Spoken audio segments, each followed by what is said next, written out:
BPL এর franchise Chittagong Kings মানেই যেন এখন বিতর্ক, বিশেষ করে ক্রিকেটারদের পেমেন্ট ইস্যু নিয়ে বেশি সমালোচিত এই মুহূর্তে চিটাগাং কিংস।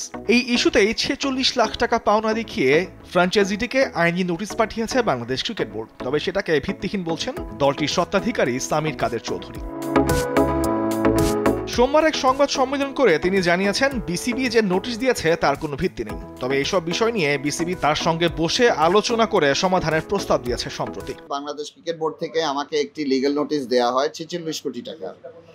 তো ওটার এগেনস্টে আমরা একদিন পরেই আমাদের রিপ্লাইটাও ফর্মালি দিয়ে দিয়েছি ক্রিকেট বোর্ডকে। আমার সাইড থেকে এফার্টস যাচ্ছে বাংলাদেশ ক্রিকেট বোর্ডের সাথে বসার জন্য, এটা সমাধান করার জন্য। এটা নিয়ে আমার সাথে খুব শিগগিরই বসে সমাধান করবে। গেল বিপিএল এর লভ্যাংশের কিছু টাকা এখনো চিটাগাং কিংসকে বুঝিয়ে দেয়নি বিসিবি। যখন টুর্নামেন্টের শেষের দিকে আমার টাকা তো জমেই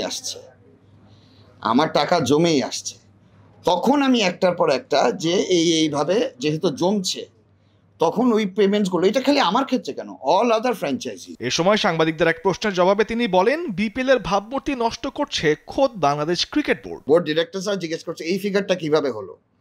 তো ওনারাই যেহেতু জানে না, আমার জানা তো দূরের কথা। তো সেই ক্ষেত্রে এটা অ্যাকচুয়ালি মেবি ওনাদেরও কিছু ক্ষেত্রে দোষ নেই যে অতীতে কি হয়েছে লিগ্যাল ডিপার্টমেন্টে, ওনারা এই ব্যাপারে ওনাদের কোনো নলেজই নেই। তামিমুর রহমান, স্পোর্টস ডেস্ক, দেশ টিভি।